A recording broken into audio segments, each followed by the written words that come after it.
माझ्या घराच्या शेजारी एक 19 वर्षाची मुलगी त्या घरात नोकरानी म्हणून काम करायची आणि ती तिथेच राहायची. एक दिवस तिच्या मालकिनीने मला सांगितले की त्यांची नोकरानी सकाळपासून घरातून गायब झाली आहे. त्यानंतर जे झालं त्याचा मी कधीही विचार केला नव्हता. ती मुलगी मला माझ्या घरातील बाथरूममध्ये दिसली आणि माझा नवरा तिच्यासोबत. माझं नाव नीला आहे आणि मी माझ्या पतीसोबत एका मोठ्या शहरामध्ये राहते. माझे पती इथे एक चांगली नोकरी करतात. त्यांना या नोकरीवर 2 वर्ष झाली आहे. आमच्या लग्नाला नेमकंच 1 वर्ष पूर्ण झालं आहे. लग्नानंतर मी त्यांच्यासोबत इथेच राहायला आले. त्यांनी एका सोसायटीमध्ये एक घर भाड्याने घेतले आहे. आमच्या शेजारी पण खूप मोठे मोठे घरे आहे. लग्नाला आता 1 वर्ष पूर्ण झाल्यामुळे मला आता पुन्हा माझ्या जॉबवर जावे वाटत होते. मी जॉब करायला रवी नाही म्हणत होता, तरीही मी जॉब करायला सुरुवात केली.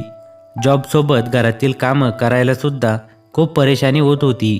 त्यामुळे मला वाटले की घरामध्ये एखादी नोकरानी ठेवावी. पण या मोठ्या शहरात चांगली कामवाली बाई मिळणे खूप कठीण होतं, कारण एवढ्या लवकर तिच्यावर विश्वास पण ठेवला जात नव्हता.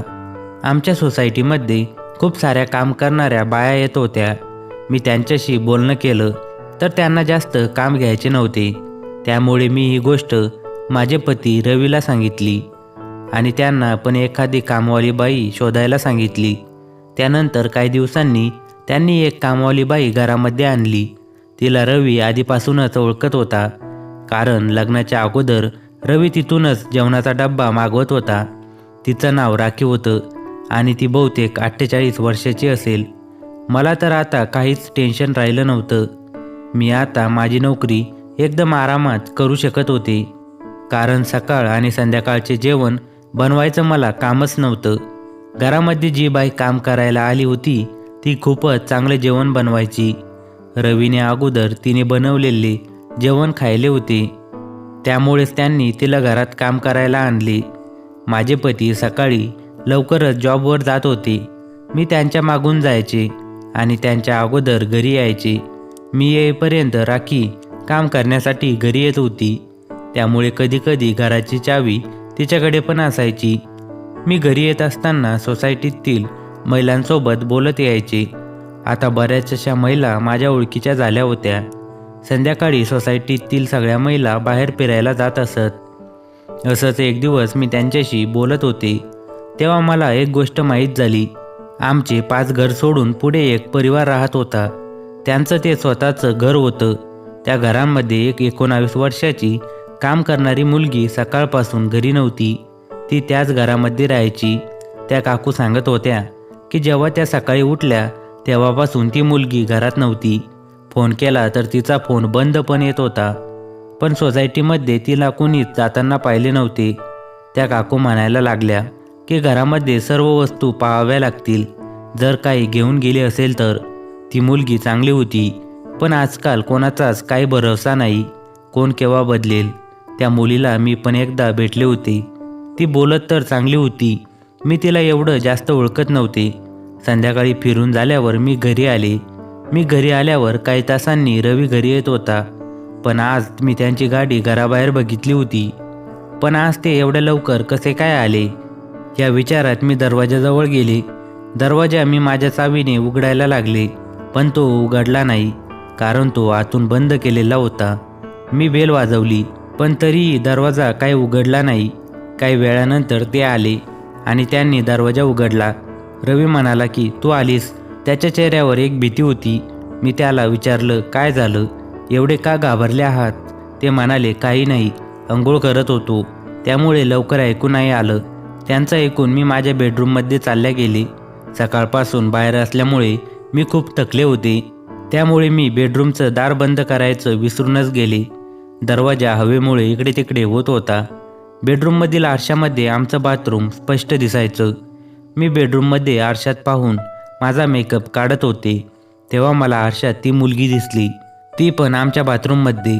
रवी पण त्या बाथरूममध्ये गेला, ज्यामध्ये अगोदरच ती मुलगी होती.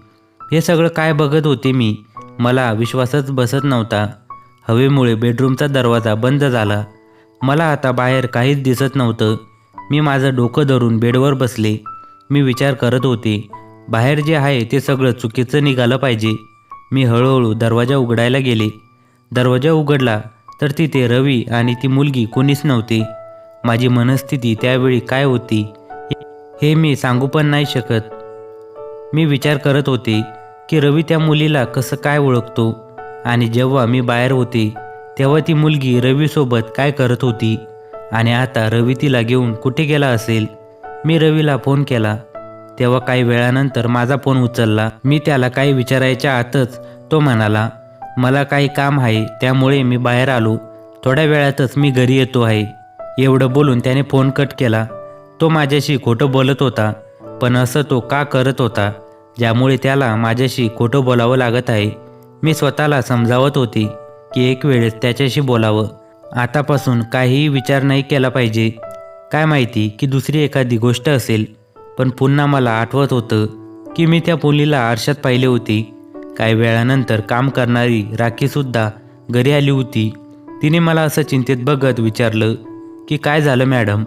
मी तिला काहीच सांगितलं नाही आणि मी माझ्या रूममध्ये चालल्या गेले. रवी 2 तासानंतर घरी आला. त्याला बघून मला खूप राग येत होता. मी त्याला विचारलं की कुठे गेले होते. तेव्हा म्हणाले की असंच काहीतरी काम होतं. तो पुन्हा माझ्यासोबत खोटं बोलत होता. मला खूप राग येत होता, पण मी माझ्या रागावर नियंत्रण ठेवलं कारण घरात राखी होती. मला ही गोष्ट बाहेर जाऊ द्यायची नव्हती. मी विचार केला की रात्री मी रवीला विचारेल. आम्ही दोघेजण जेवण करण्यासाठी टेबलवर बसलो होतो. राखी आम्हाला वाढून देत होती.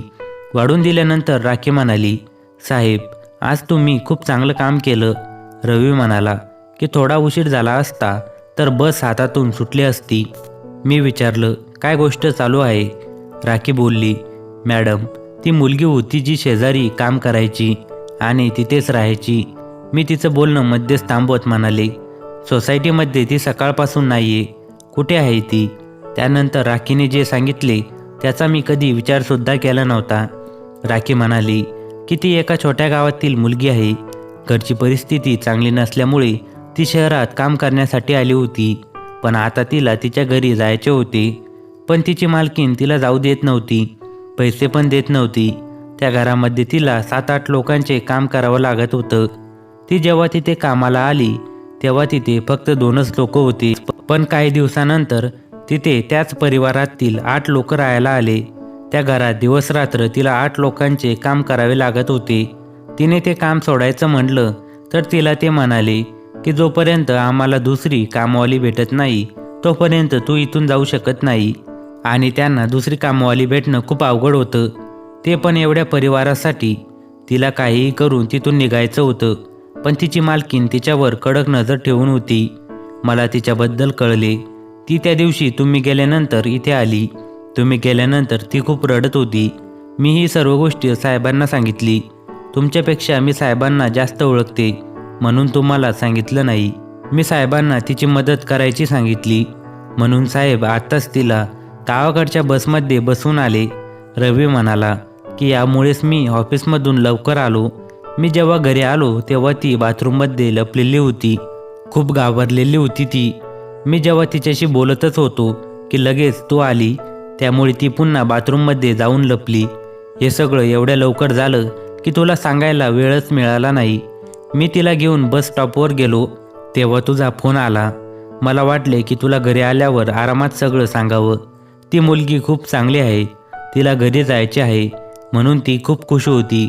राखी आणि रवीची गोष्ट ऐकून माझा विश्वासच बसत नव्हता. राखी म्हणाली की गावातील जे लोक काम करण्यासाठी येतात ते पण माणसंच असतात. हे श्रीमंत लोक कधी समजेल. हे फक्त आपल्या स्वार्थासाठी यांचा उपयोग करून घेतात. हे सर्व ऐकून मी एक मोकळा श्वास सोडला. मी माझ्या पतीला किती चुकीचं समजत होते.